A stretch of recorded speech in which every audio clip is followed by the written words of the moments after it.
ಪ್ರಪಂಚದಲ್ಲಿ ಅತ್ಯಂತ ಭಯಾನಕವಾದಂತಹ ಒಂದು ಚರ್ಮದ ಕಾಯಿಲೆ ಇದೆ ಅಂದ್ರೆ ಅದು ಸೋರಿಯಾಸಿಸ್ ಮಾತ್ರನೇ. ಸರ್, ಫಸ್ಟ್ ಆಫ್ ಆಲ್ ಈ ಕಾಯಿಲೆ ಬಗ್ಗೆ ತುಂಬಾ ಜನ ಹೇಳ್ಕೊಳ್ಳೋದೇ ಇಲ್ವಲ್ಲ ಸರ್? ಒಬ್ಬ ಮನುಷ್ಯನಲ್ಲಿ ಶುರುವಾಗಬೇಕಾದ್ರೆ ಎಲ್ಲೋ ಒಂದ್ ಕಡೆ ತಲೆಯಲ್ಲೋ, ಕಾಲಲ್ಲೋ, ಕೈಯಲ್ಲೋ ಅಥವಾ ತೊಡೆ ಸಂಧಿಗಳಲ್ಲಿ ಎಲ್ಲೋ ಒಂದ್ ಕಡೆ ಚಿಕ್ಕದ ಕಾಣುತ್ತೆ.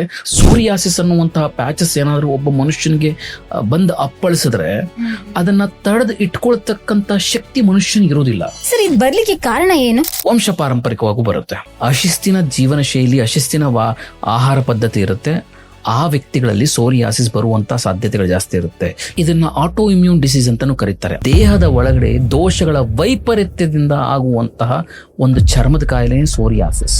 ನನ್ನ ಪ್ರತಿ ಮಾತಲ್ಲೂ ಪದಗಳಲ್ಲೂ ಸೋರಿಯಾಸಿಸ್ ಪೇಷಂಟ್ ನ ನೋವಿರುತ್ತೆ. ಸೋರಿಯಾಸಿಸ್ ಸ್ಪ್ರೆಡ್ ಆಗುತ್ತೆ ಅಂತ ಹೇಳಿ ಜನಗಳಲ್ಲಿ ಕಲ್ಪನೆ ಇದೆ. ಇದು ಹರಡುವಂತ ಕಾಯಿಲೆ ಅಲ್ಲ. ರೋಗ ಅನ್ನುವಂಥದ್ದು ಪ್ರತಿಯೊಬ್ಬ ಮನುಷ್ಯನಿಗೂ ಬರುತ್ತೆ. ದೇಹ ಅಂದ್ಮೇಲೆ ರೋಗ ಸಹಜ.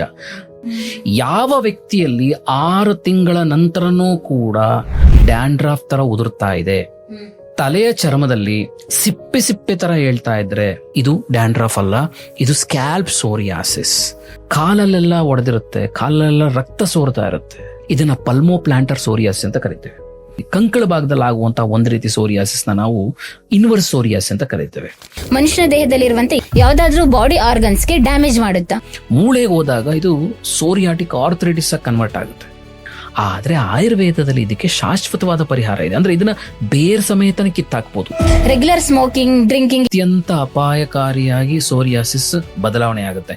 ಹೋಮ್ ರೆಮಿಡೀಸ್ ಮಾಡ್ತಾರೆ. ಖಂಡಿತವಾಗ್ಲು ಹೋಮ್ ರೆಮಿಡಿ ಅನ್ನುವಂಥದ್ದೇ ತಪ್ಪು ನನ್ನ ಪ್ರಕಾರ.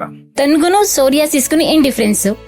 ತೊನ್ನು ಅನ್ನುವಂಥದ್ದು ವಿಟಿಲಿಗೋ ಒಂದು ಬಿಳಿ ಮಚ್ಚೆ ರೋಗ. ಸೋರಿಯಾಸಿಸ್ ಅನ್ನುವಂಥದ್ದು ಒಂದು ಕೆಂಪಾಗಿರ್ತಕ್ಕಂಥ ದಪ್ಪ ಪ್ಯಾಚ್. ಈ ಕಾಯಿಲೆ ಕಾಣುವಂಥದ್ದು ಹೊರಗಡೆ, ಆದ್ರೆ ನಾವು ಇದನ್ನ ಚಿಕಿತ್ಸೆ ಮಾಡಬೇಕಾಗಿರೋದು ದೇಹದ ಒಳಗಡೆ.